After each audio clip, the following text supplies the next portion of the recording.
बांग्लादेश में हमारे हिंदू भाइयों पर किसी भी प्रकार की कोई क्रूरता, अत्याचार, जुल्म, ज्यादती ना हो। चाहे वहाँ पर हमारे हिंदू भाई हैं जो व्यापार कर रहे हैं, या जो हमारे वहाँ पर हिंदू मंदिर हैं, या हमारे भारतीय वहाँ पर जो नागरिक रह रहे हैं, उनके साथ किसी प्रकार की कोई नाइंसाफ़ी ना हो। इसके लिए पूरे देश को एकजुट रहना होगा।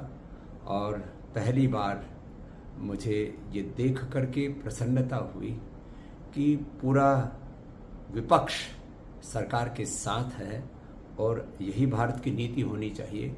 नहीं तो जिस तरह से पूरी दुनिया में इस्लामिक कट्टरवाद बढ़ रहा है, और वो भारत के पड़ोस में जिस तरह से उसने दस्तक दे दी है, वह देश के लिए बहुत ही खतरनाक हो सकता है। ये एकजुटता हमारी आगे भी रहनी चाहिए।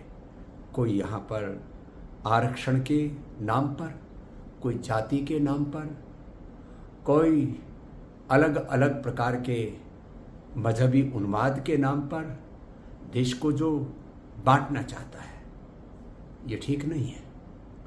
इसलिए हमारी भारत की राजनीति मुद्दों पर केंद्रित हो, उसमें जाति, उसमें संविधान, उसमें आरक्षण, उसमें अलग अलग प्रकार के मजहबी उन्माद, जातीय उन्माद, भाषाई उन्माद, तमाम तरह के प्रांतीय उन्माद, इन सब उन्मादों से परे केवल विकास के आधार पर, और 2047 तक भारत को विश्व की आर्थिक, सामरिक, सामाजिक, आध्यात्मिक महाशक्ति हम कैसे बनाएं, इस पर यदि पूरा देश एकजुट होकर के आगे बढ़ेगा, तब हम अपने पड़ोसियों के साथ में भी ताकत से खड़े हो पाएंगे, और पूरी दुनिया के सामने भी भारत एक शक्तिशाली राष्ट्र के रूप में उभर पाएगा।